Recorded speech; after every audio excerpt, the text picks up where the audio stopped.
Militarily Speaking, episode 23, Pat Tillman Foundation. This episode, we talk with Dan Futrell, CEO.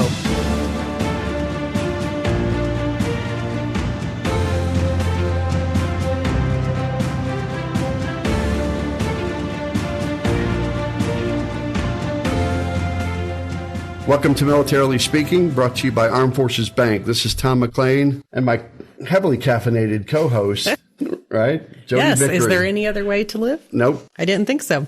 Again, welcome to our show. We're excited to have you listening and learning about the Pat Tillman Foundation. I want to introduce Dan Futrell, CEO, and tell you a bit about him.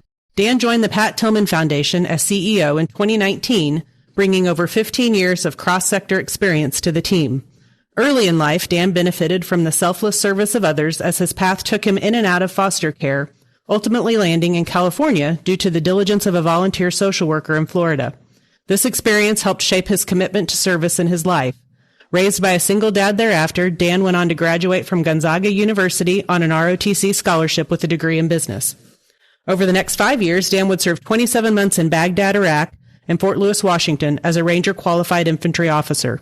His leadership positions include platoon leader and company commander in a Stryker brigade before he served as an aide-de-camp in a deployed Corps headquarters in Iraq. For his service, Dan was awarded the Combat Infantryman's Badge, the Ranger Tab, and 2 Bronze Star medals. Thank you for your service. Yep, thank you. And there's more, right? There's more. Yes. His introduction is much more impressive than mine ever would be. We love his introduction. Yes. In 2011, Dan was selected in the 3rd class of Tillman Scholars as he completed a master's in public policy from Harvard University. In Somerville, Massachusetts, a Boston metro city of 80,000, he served for 6 years as an elected official on the school board in a 5,000-student urban school district, focusing on social and emotional education and financial management of the district's $70 million budget. He has held operational leadership roles at nonprofits, Year Up, and the Housing Partnership Network, in addition to product and business development roles in technology startups prior to moving to Chicago with his family in 2019. And I know before we got on here, Tom, you've already covered Chicago sports and Boston sports. And yes. So welcome. We're very glad to have you here. Tom and I couldn't be more excited for you to be able to share with our audience about the foundation. And I think just for those that might not be familiar, I mean, it's hard to imagine people wouldn't be familiar generally with the story. Could you tell our listeners a little bit about Pat Tillman, who he was, and why the foundation was started? Sure. Well, first, Tom, Jodi, thank you so much for having me here. Really appreciate it. Really appreciate you sharing our story with your listeners and your audience. You know, Pat was somebody who was really driven by selfless service. He was somebody who, you know, I never got a chance to meet him myself, but you know, my working in this organization and being a Tillman Scholar, I've had the chance to meet many others who have met him, and they all describe him as somebody who was very intellectually curious and somebody who, when you were having a conversation with him, he was focused on you. He wasn't, you know, thinking about the next thing. He was really listening and wanting to understand. But, you know, he was somebody who pushed himself to excellence. He played for the Arizona State University for their football team, the Sun Devils, in the mid-90s. And he was generally regarded, even before college, as, you know, having a lot of heart, but not maybe having the size or the speed to make it at the next level. And he was committed to playing football in college. And so, you know, he didn't get a lot of offers to go somewhere and play. And ASU brought him on and he joined the team. And not only did he excel in his on the field performance, you know, people have described him hitting you like being hit by a Mack truck, but he also was a leader on the team. He led in the locker room, he led on the field, and became somewhat of the heart of the team that he was on. And, you know, at the end of college, he said, you know, he really wanted to play in the NFL. And again, too small, not fast enough, doesn't have what it takes to be in the NFL, and gets drafted as a 226th pick in the draft in the 7th round. Again, somebody who, you know, you don't expect a lot from those guys. And, you know, again, he played for the Arizona Cardinals. And not only did he become a starter, did he earn a starting spot, not only did he lead on and off the field, but he set records for, you know, the number of tackles in a season. And so, you know, after 9/11, you know, he was inspired by and drawn to service and was asking himself, what do I do? Here's a major trauma for our country. Now is the time to serve. And, you know, there's a video clip of him that the Cardinals did the day after 9/11. and they were just getting some of their players talking about what had just happened.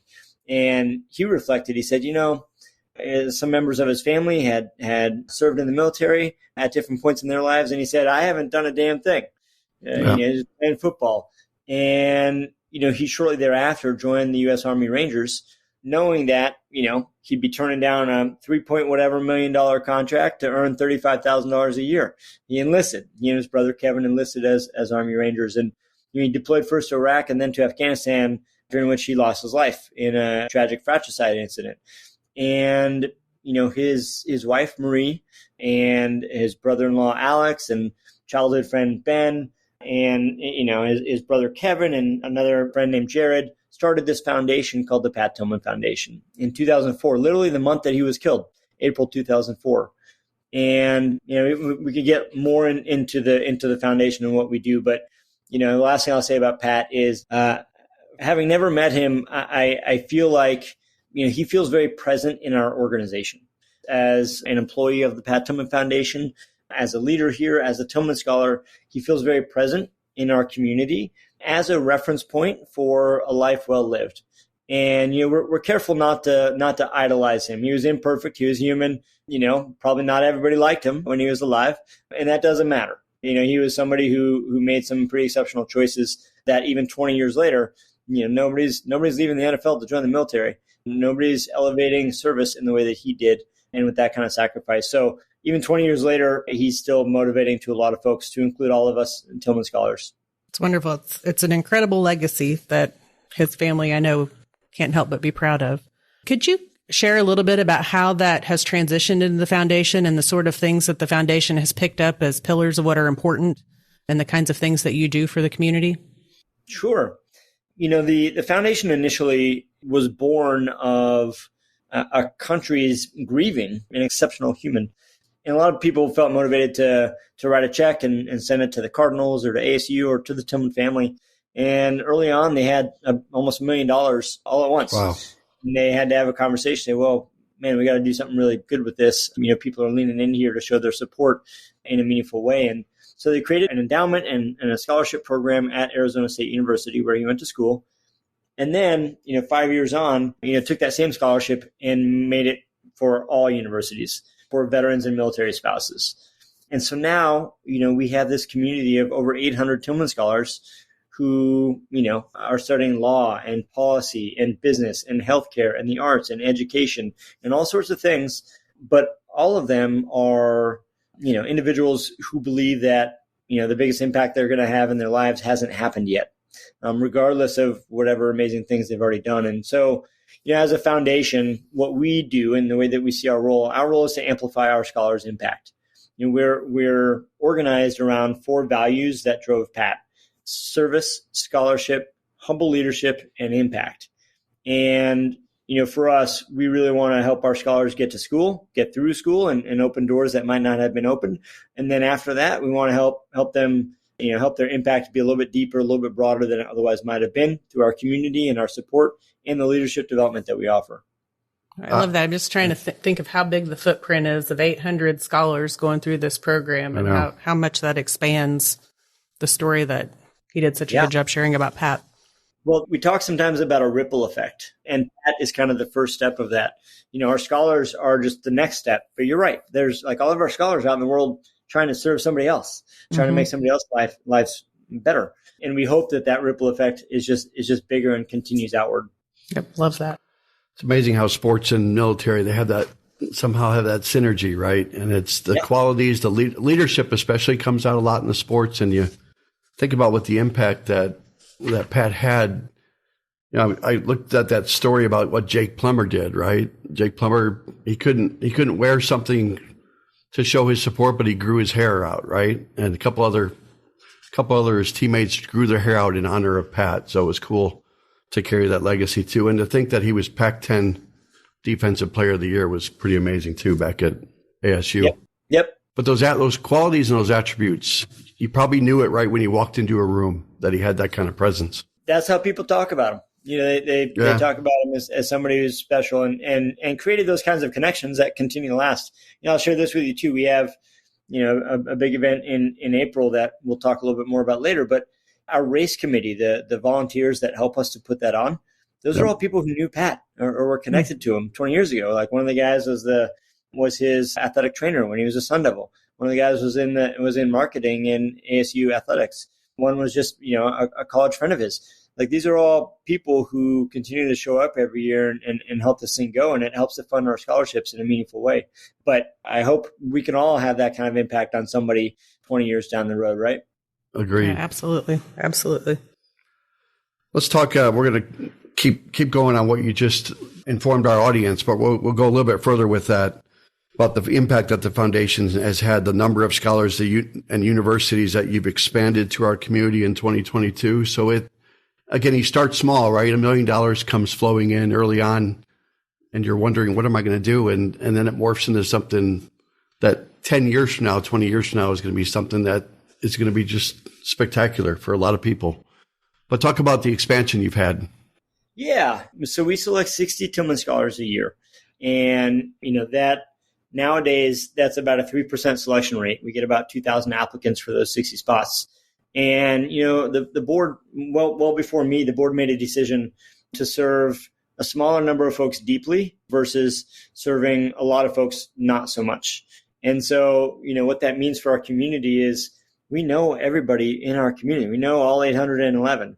And we're able to kind of figure out what they need and help them open some doors where needed. But, we have 18 university partners.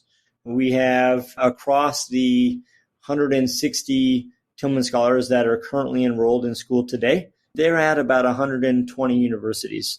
And so, some universities will have two or three Tillman Scholars at a time. And all of those universities are places that are, that are supporting veterans and military spouses.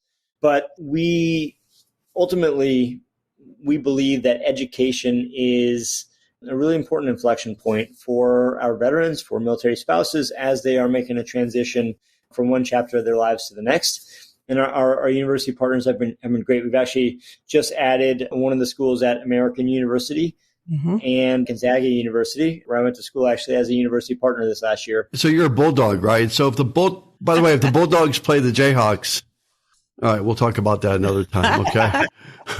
Stay focused, Tom. I got to stay on task Stay here. focused. Sorry to interrupt you, Dan. No, that's okay. That's okay. I mean, March is coming right around the corner here. I know. Now that my team is no longer in the hunt for the Super Bowl, now it's March Madness. Yeah, that's right. But yeah, we're grateful to have really good university partners who are trying to support veterans on their campuses, and ultimately believe in the potential of our Tillman Scholars. Like that's what this is all about, right? We go through an application process. We look for scholars who are trying to do big things in the world and who we believe can do those big things based on what they've already done. And then the conversation is simply about, great, how do we help them to get there? And those conversations with our university partners, with the corporations who support our work, with the individuals and the foundations who support our work, that kind of conversation is so motivating for me because it's all about, great, how do we help somebody else? And it's good. It's a good place to be. It's rooted in optimism. And I can hear it in your voice that it's fulfilling work. Yeah. So talking a little bit about the people that do apply. So, on your website, pattillmanfoundation.org, we can clearly see there's a place for folks to apply. Can you talk about that process and what they might expect as they go through that? Yeah, absolutely. So for your veterans or military spouses who are listening, go to apply.ptf.org, PTF for Pat Tillman Foundation, apply.ptf.org. And our application is open through the end of February. So we got about a month left. If folks are just hearing about this for the first time, I'd say the first step you ought to take, aside from just filling out your name and all that information, is getting a recommender to write a letter of recommendation for you. So because you want to give somebody else a little bit of lead time there. Outside of that, you submit your military documentation. Your DD-214 is the document, right? And then talk a little bit about what you do in your community and answer 2 essay questions, a couple hundred words each. So it's not a ton, but the successful applications that we see are people who can articulate very clearly, here's the big impact I want to have in the world. Here is why you should believe I can do it based on what I've done. And here's why this education at this time is going to help bridge those two things. It's going to get me from what I've done to what I want to and can do in the future. Those are the most successful applications. And then the last thing I'd say too, for folks looking for recommenders, we're not big on if somebody has a connection to fill in the blank, name that we might have heard as famous as a politician or whatever. I don't care. Oh, and have them write a recommendation, but maybe they don't know you too well. Mm-hmm. Yeah, I would advise you, hey, don't do that. We're not going to be impressed by the names. Instead, we'd be more impressed by learning who you are and find somebody who can really talk to your character and your drive to serve. Those are the applications that do the best. But apply.ptf.org, and we got days here left to get that in. Well, it sounds like good advice in terms of the recommendation letters for sure. And it sounds like you would surface very thoughtful candidates, I think, going through that. Yeah. Yeah. A lot of folks too who are in the application process. We have a variety of info sessions that are on our YouTube channel, and we get into the nitty gritty of the details of the application. So definitely would encourage people to go there as well. And then, it's not uncommon for folks to reach out to Tillman Scholars who maybe they don't know. Find a Tillman Scholar on LinkedIn and send them a note and say, hey, I see that you and I have a similar background. Could you maybe look over my essays or something? And, worst you could get is a no. And I don't think any of our scholars are going to say that. So would encourage that. Sounds like advice I give my kids. Ask the worst that could possibly and happen. They listen to you too. Well, they don't always. Right. Why don't you tell us a little bit about your partnerships, especially for children of a veteran or service members? You want to go into a little bit more detail for our listeners? Sure. Yeah, we've got a variety of partnerships. A lot of our applicants, we've got about an even split between enlisted and commissioned officers coming from the military. And a lot of our folks, sometimes when you're in the military, you don't know what you don't know, right? And especially in that transition, who knows what jobs are out? Think about my path, right? I work in a nonprofit. A lot of people might say do you get paid? Does that mean you get paid? What does nonprofit mean? And it's well, yeah, I still have bills I got to pay. I can't do this for free. Right. And everybody else, in the military, you just don't know what you don't know. And so, we have one organization that we partner with called Service to School. And it's a bunch of veterans who will help with your applications to, you name it, university from, the super high end or, whatever that means, and more selective universities to not selective, but this local state school or whatever. Ultimately, they want to help you put your best foot forward. So Service to School is a good one that actually was started by 2 Tillman Scholars, which is kind of fun. Another partnership we have is with the Warrior Scholar Project. And they do a similar thing. They help veterans who are in the application stage of that transition and help make sure that they're ready for college. And not only in the application process, but after that, all right, well, which school should I go to? And what does it mean to be back in school when maybe that wasn't my top priority when I was in high school, So Warrior Scholar Project is another one. For, you mentioned children of veterans. There's a variety of organizations out there. So our scholarship is for veterans and military spouses. But there are organizations out there, whether it's through AMVETS or the Folded Flag Foundation serves children of Gold Star families. There are organizations out there that specifically focus on children of veterans. But again, ours, our Tillman Scholarship is for veterans and military spouses who both have really served in their own way. And, sometimes folks will be curious about the inclusion of military spouses. But our belief really is that those spouses have served, though in a different way, they have also served in their own way. More often than not, spouses don't have their own jobs and get moved around to a variety of places around the country or the globe in support of their spouse who is serving. And so we acknowledge that just the same. Great. I made a lot of notes there. I know. I'm trying to catch up with all this great information. I know. We'll have to trade chicken scratch on our paper here. I want to transition just a little bit and talk about something that we see highlighted as part of the foundation and sort of the fiber of it, really, the 6 leadership attributes. I don't know if you can share those with our audience and give them a little insight into that. Yeah, sure can. So we, this month actually, have launched a project we've been working on for 3 years called the Tillman Leadership Institute. And what this is really is an investment in leadership development in a variety of organizations through our Tillman Scholars. So we are taking the uniformed service leadership and the civilian leadership experience of our Tillman Scholars and bringing it to other organizations, whether it's universities to governmental agencies, nonprofits, or for-profit organizations. We have built a curriculum and a training program around 6 different leadership attributes: creativity, tenacity, caring, inclusivity, decisiveness, and passion. And all of these things are attributes that we saw in Pat's life and are things that we believe are quite core to being a good leader. There's not a shortage of, leadership development programs out there these days. But what I would say is, we exist as an organization to fill a leadership gap in the world. And this term, the leadership gap, that's an academically studied phenomenon. It's not just kind of a made up thing where they look at, what people believe the leadership skills are needed for the challenges of tomorrow, and then compare that to today's leaders in whatever organization. How do they measure up against those skills? And what has persisted for over 2 decades is the leaders today don't have the skills to solve the challenges we're going to face tomorrow. And we exist to fill that gap. And we happen to believe that veterans and military spouses are uniquely positioned to fill that gap. And so the Tillman Leadership Institute is a vehicle for that. Each of these 6 different attributes are things that we believe we can build on. Some people look at leadership and they say, oh, somebody's just a born leader. Oh, Pat was just a born leader. Look at that guy. And while it's true that somebody can be born with a little more of this or a little less of that, right? I'm 5'9". I'm never going to be in the NBA. Right? I can't even dunk. I can't even touch the rim. I don't think. But with a little help, you might be able to. Yeah, a trampoline or something. That was the thing that I cared about, and I trained a lot. Maybe I get a little better, right? We happen to believe that leadership is a thing that you could train and you could build on. And, sure, some people might be, gifted in one way or another, but it's a thing that can be built and learned and trained. And so the Tillman Leadership Institute is our effort to put Tillman scholars in the room with people who want to build their own leadership.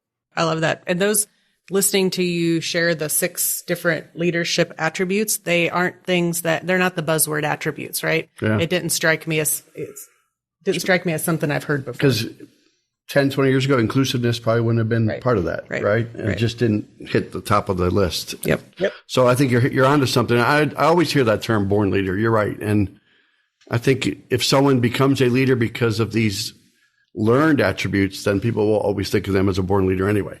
Right. Because they thought they had them. Met them after. Yeah. Yeah, and there's also a perception, right, about a leader is the one, like the loud guy in the front of the room, right? And, when we look in our scholar community, what I've learned from them is leadership takes many different forms, right? The kind of traditional idea that a leader has to be an extrovert, right? There's a lot of studies out there that like, hey, introverts are like really good listeners, really good at collaborating, and maybe they don't fit like the movie picture role of what a leader is, but are people who are really great at leading, right? There are gender dynamics at play. There's kind of background and perspective and diversity issues at play as well, right? Yeah. And so when we look at our scholar community that is diverse in all the ways, all of them have leadership skills that they've employed in challenging situations and are still building. It's not something that you reach a mark and you're done. Right. It's a lifelong thing. So, we also want to come at it from that perspective as well. This is the fun part of one of the fun parts of these episodes too, is to talk about some programs that you alluded to these earlier in our discussion, but talk a little bit about Pints for Pat. And I know what Jodi's thinking about Pints for Pat. Answer the question. That's a long time tradition. Oh, it might be a different answer, right? Could be. How did it get started and how that legacy lives on today? Yeah. Thanks for asking about that. This is a fun one.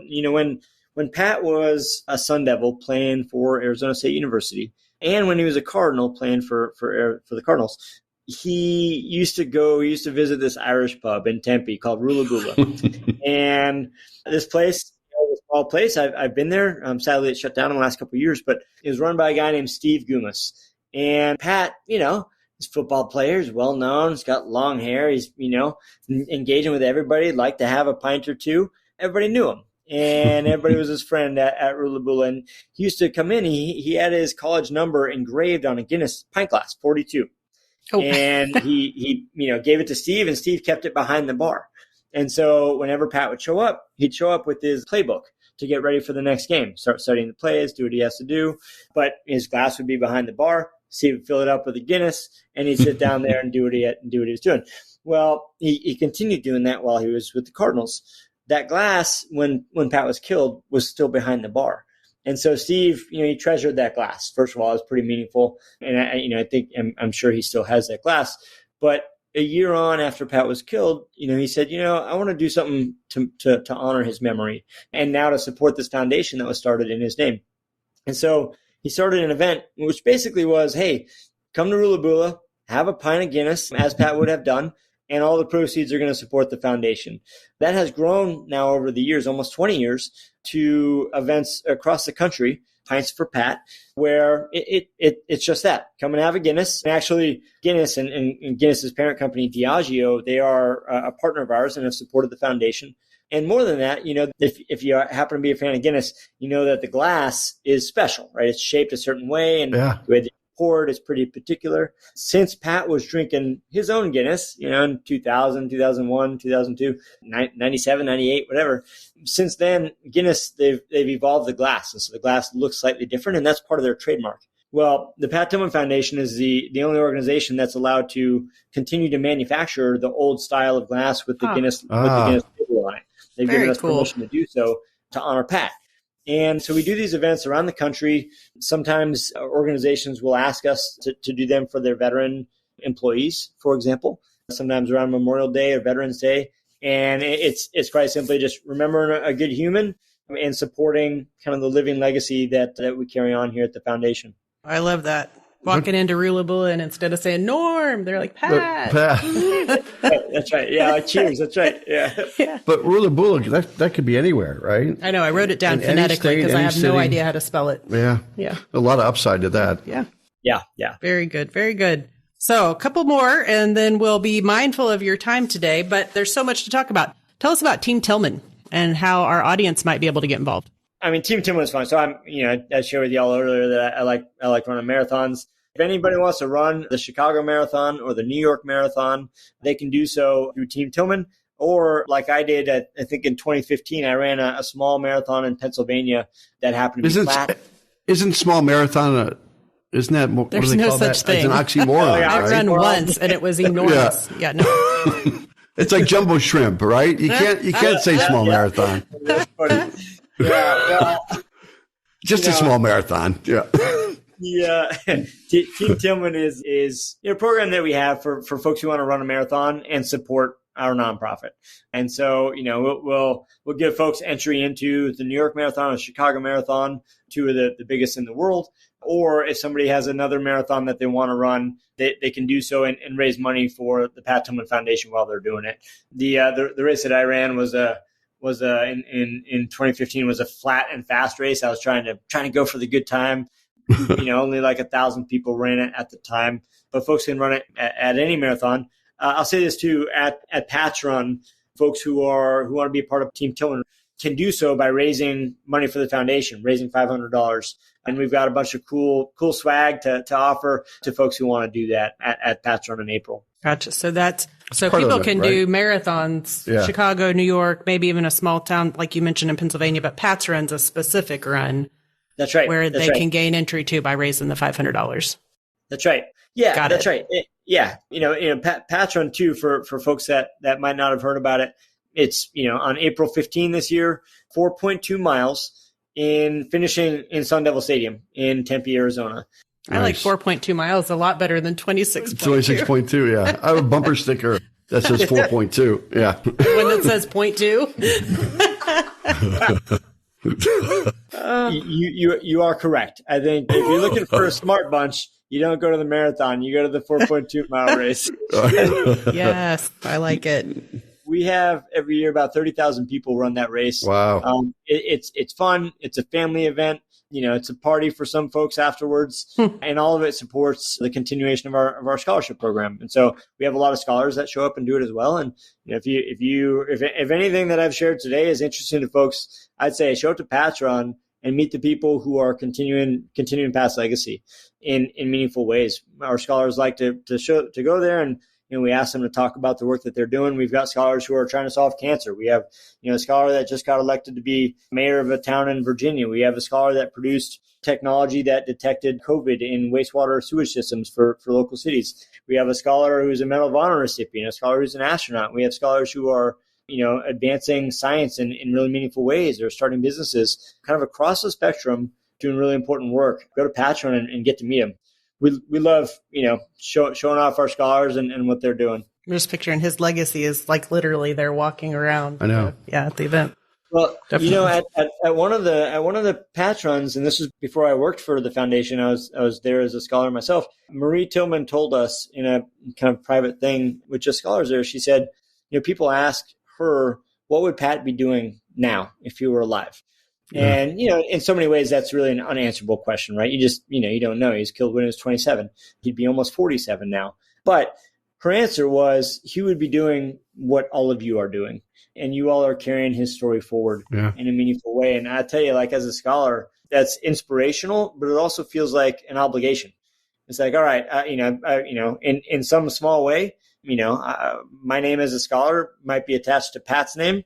And what does that mean for me? It means I gotta do good stuff in the world. I gotta do something that's important and serves others ultimately. And that feels like an obligation, but it's a motivating one. I'm sure it is. Well said. It's almost like after you talk to Dan, it's like he's the right person for the right job at the right time. I think so. You can feel it. And even the composition of the board that you have on the Pat Tillman Foundation, the amount of leadership and talent, diversity that's on that board, starting from Marie all the way up to Michael Bidwell, right? President of the Cardinals. Yep. Yeah.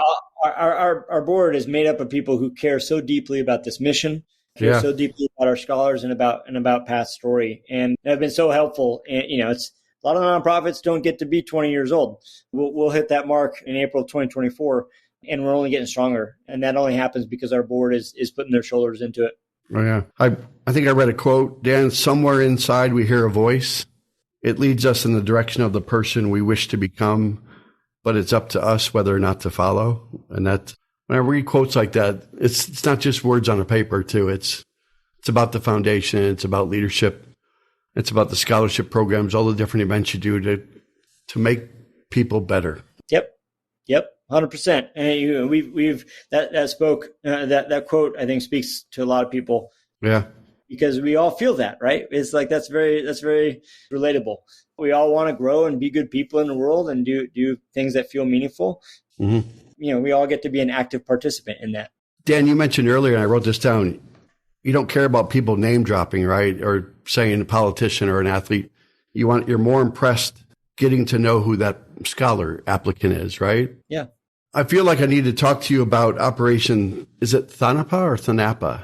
Thanapa, yeah, that's right. Thanapa. What a great story that is, because you did that, right? And I don't want to take away from the Pat Tillman Foundation, but what you did as a human being is something special. And I just wanted our audience to hear that, if you don't mind, just a few seconds, then we'll wrap this up.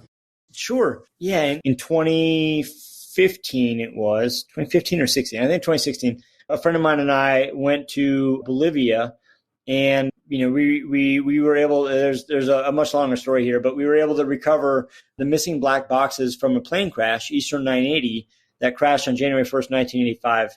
And on that plane were 29 people who were never found. The black boxes were never found. This plane crashed into a mountain at 20,000 feet outside of La Paz, Bolivia, as it was approaching for a landing on New Year's Day. And, we came across this story, kind of reading about the Malaysia plane crash that went down some years ago. And this Eastern 980 was listed on a Wikipedia page on a list of black boxes that had never been recovered. And, on this list was this little chart on the right column was the reason that they were not recovered. And on this list were planes like the planes that flew into the World Trade Center, right? Those were incinerated. The black boxes were never recovered. But then there was this plane, Eastern 980, and the reason was high altitude and inaccessible terrain. I saw that and said, "Oh, come on! Come on! I ran a marathon. Right. That's easy. I ran a marathon up the mountain." What does inaccessible mean? I bet we can figure that out. And, it's all relative. Yeah, and sure enough, partially due to, kind of an interesting result of climate change, the glacier that it crashed into has been melting, and so the victims of this crash and the plane parts have all been kind of coming out of the ice over the last 30 years, and so we did find human remains for the first time. And that disproved some of the wilder conspiracy theories that were surrounding this plane crash. And then we did locate on a plane, there are two black boxes, which are actually orange. Black box is just a conceptual thing. But one is a flight data recorder. How fast is it going? What's the altitude? The other is a cockpit voice recorder, just recording the conversation. And we found pieces of both of those. We've actually we went up once and got published in Outside Magazine. And then we went up another 2 times actually with documentary filmmakers. So sometime in the future, I think there's going to be a documentary about this thing. And there's more to the story that we'll be able to share through that process. Awesome. Thanks for sharing that with our audience. That's inside and behind the scenes. So thank you. Sure. And I didn't know that black boxes were orange. I didn't either. I mean, think about what we learned by having these things. I know. Yeah. It'd be horrible looking for something that was dark and black, right? I know. But they should call it the orange box. I hate to tell you, but they're actually purple. So whatever you found out there, it's not a black box. You got to go back. Yeah. All right, We digress. Let's finish our military minute. Yes. So, Dan, if you'd be so kind to hang with us for just another moment, we have we'll say an endearing little game that we like to play. It's fun for us. Nobody else may like it, but it's called Military Minute. And so last time for our viewers, we had a guest on from FISH, Friends in Service of Heroes, and we asked the question, how many families did FISH surprise with Walmart gift cards in December of 2021? And if you answered on our social media and you answered 29, the good news is you're right. Right. Yeah. Did you answer 29? It was 28. Oh, well, you don't win. And they get a $50 gift card. They do. So watch for the post and you will win both a $50 gift card for yourself and a $50 gift card to a charity of your choice. And so I want to fast forward to this week's question, which of course is about the Pat Tillman Foundation. So you cannot play along, Dan. You can't answer. And the question is, what is TLI? You heard about it today. You heard a lot about it today, actually. Very interesting part of the conversation. Did we use that acronym at all during this discussion? Well, it's probably, they can piece it together. You think? I have confidence in our audience. Do you think they'll go to the website or anything? Maybe. Yeah. Maybe. They might call you. Okay. Okay. Or Dan. Or they might call Dan. So screen your calls, Dan. That's all I'm going to say. But I would tell you, as you see the podcast drop for this episode, if you know the answer or you think you know the answer, comment to win. And again, if you're right and we pick you, you will win $50 for yourself and $50 for a charity of your choice. And maybe you could give that back to the Tillman Foundation. If you enjoyed today's episode like we did, go out to afbank.com and subscribe to the show. Also, make sure to rate us. Leave us a comment on your favorite podcast platform, such as Apple Podcasts, Spotify, and YouTube. And thank you very much, Dan, for being here today. Dan, outstanding job. It's a pleasure to meet you and learn more about the Tillman Foundation. Absolutely. Yeah, thank you so much, Tom. Thank you, Jodi, for having me. Really appreciate it. Really appreciate it. Thank you so much. Enjoy your travels. Thank you so much. Take care. Thank you. Bye. Bye-bye.